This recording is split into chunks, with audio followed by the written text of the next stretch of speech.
Hi guys! Magandang araw po sa inyong lahat. Saan panig man kayo ng mundo. Welcome po kayo sa Facebook page ko at saka sa YouTube channel. Ito naman po ang kaibigan nyo si Jake. Sa video natin, pag-usapan po natin learn to say no.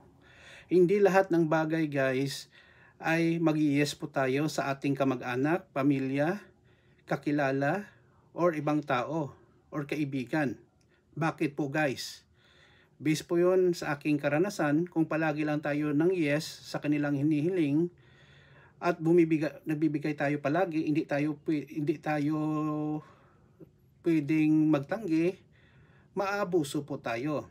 Hindi ko naman guys sinasabi na maging maramo tayo, but isipin natin kung tayo naman ang nangangailangan at humingi tayo ng tulong sa kanila or sa mga natulungan natin, wala tayong garanti na tutulungan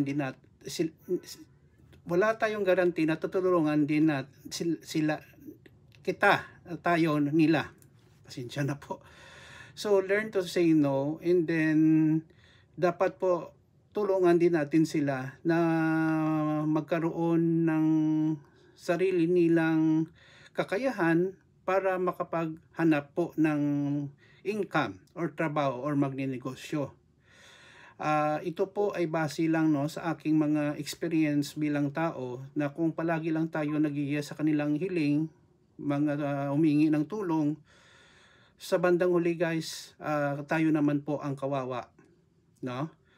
Kasi whatever that we earn in life ay pinaghihirapan natin yan, hindi yun galing sa pagnanakaw or taking advantage of other people. Nagtrabaho tayo, nagninegosyo, so dapat lang tignan natin kung sino ang pera natin ay dapat nating ingatan. Yun lang po guys, no? Kasi kung palagi lang tayo nagbibigay, most likely in a long run ay maabuso po tayo.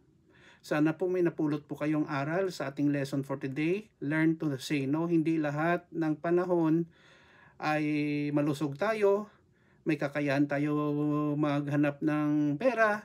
So dapat mag-impok tayo at isecure muna natin ang ating sarili bago po ang mga tao sa paligid natin. Pamilya man, kakilala, or acquaintance lang na kilala natin. Yun lang po guys. Maraming salamat sa inyong panonood at suporta sa channel ko. Please follow me in my Facebook page at saka sa YouTube channel. Ingat po tayo lagi. Kita-kita po tayo sa susunod na video. Salamat po. Paalam guys.